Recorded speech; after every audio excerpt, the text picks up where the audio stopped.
Eschborn Frankfurt usually brings a mixture of riders, puncheurs like Alaphilippe, also versatile sprinters like Michael Matthews, pure sprinters like Jasper Phillips and even Sam Welsford, Aaron Baru, EF, some other teams looking for points because this is a World Tour race. There's the final climb of the Mummelsheim, 2.3k, 8.3% from the finish. They do the Feldberg a couple of times from different sides beforehand, so quite a lot of climbing in the race, but then it is a flat finish where they do the city laps in Frankfurt, so it is a perfect race for Michael Matthews, and I thought Lawrence Pithy, but he went in the breakaway. I mean, he's won Cadell's, which is a versatile sprinter's race. He went in the breakaway with Pierre Thierry, maybe, I don't know why, to be honest. Maybe he just wasn't feeling it. Maybe they wanted to go for Adria from the peloton. They also had Welsford here. Little Treckle controlling. They've got Albert Philipsen. They've won this race. I don't know if they won this race before. They've done well here, I think, with Patrick Conrad. But Welsford was positioning into the base of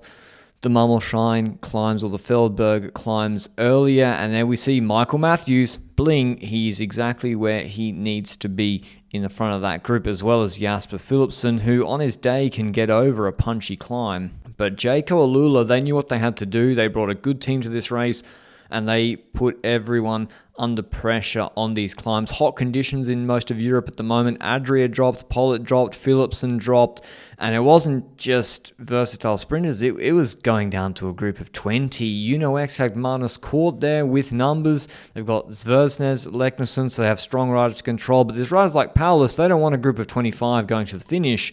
They want a group of 5 guys that they're in where they can win a small sprint. But UnoX showing numbers at the base of the last Mummelsheim climb, and guys like Albert Philipsen and Schachmann, they're on their own, or maybe just one teammate.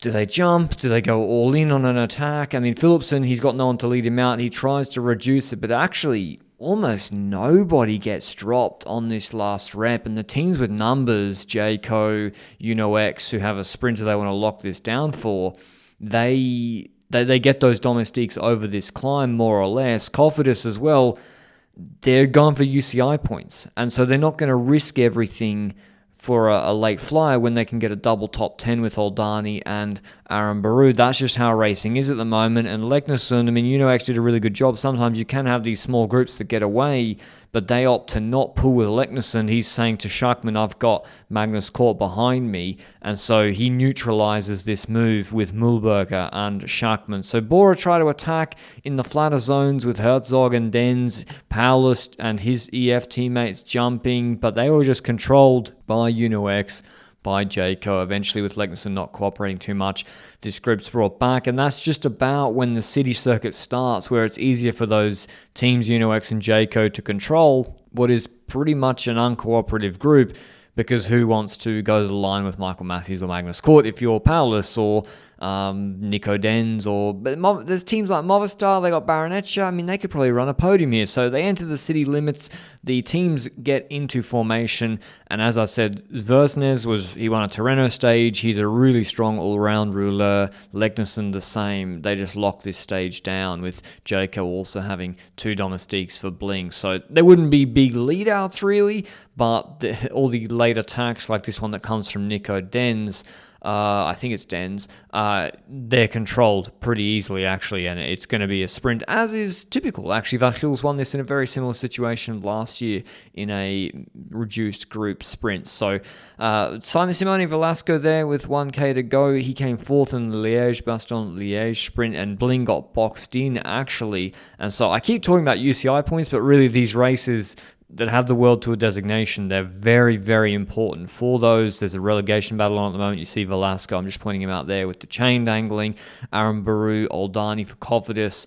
And I'll do a video on Turkey as well coming up, because that is the epicenter of the points battle at the moment. And I want to touch more on that. But lead-out becomes, it's going to be Zversnes as the last man for Magnus Cort. This finish is a little bit tricky. There's a right-hand bend. You need to be in good position. And we see that Cort lays off a little bit. Maybe Zversnes should have gone longer and less of a hard kick initially, because remember, no one else has another lead-out. You're not going to get swamped by another lead-out. The only man you might get swamped by is another sprinter jumping early. And here you see Zversnes flicks Magnus Cort at about 250 to go. And there's a right bend coming up just out of shot. Bling jumps to the opposite opposite barrier and then swings with the momentum in front of Magnus Cort, who's never able to get back up to speed. And Bling, he timed it perfectly. I mean, he's great in these reduced group finishes. The overhead shows it a lot better. Could Magnus Cort have beat him?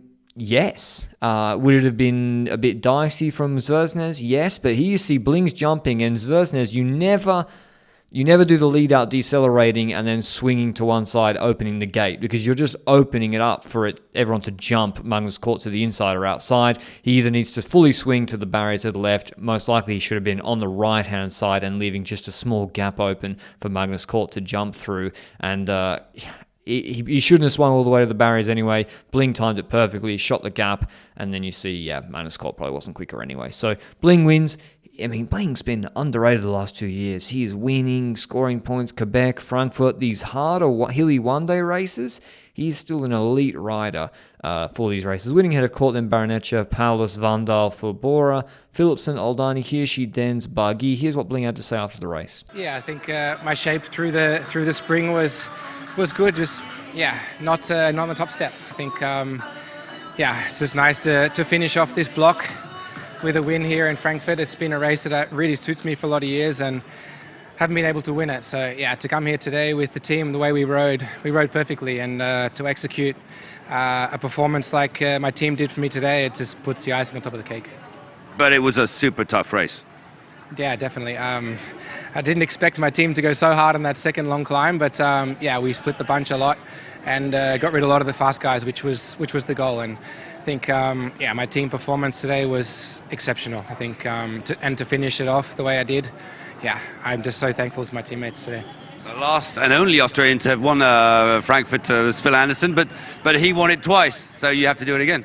I think once is already good, but I'll enjoy this victory and hopefully come back next year and try and defend my title. I hope you enjoyed the video, and as I said, I'll be back with Tour of Turkey, a recap of the GC battle there, just because it's, I think, particularly interesting for the relegation battle. But until then, ciao.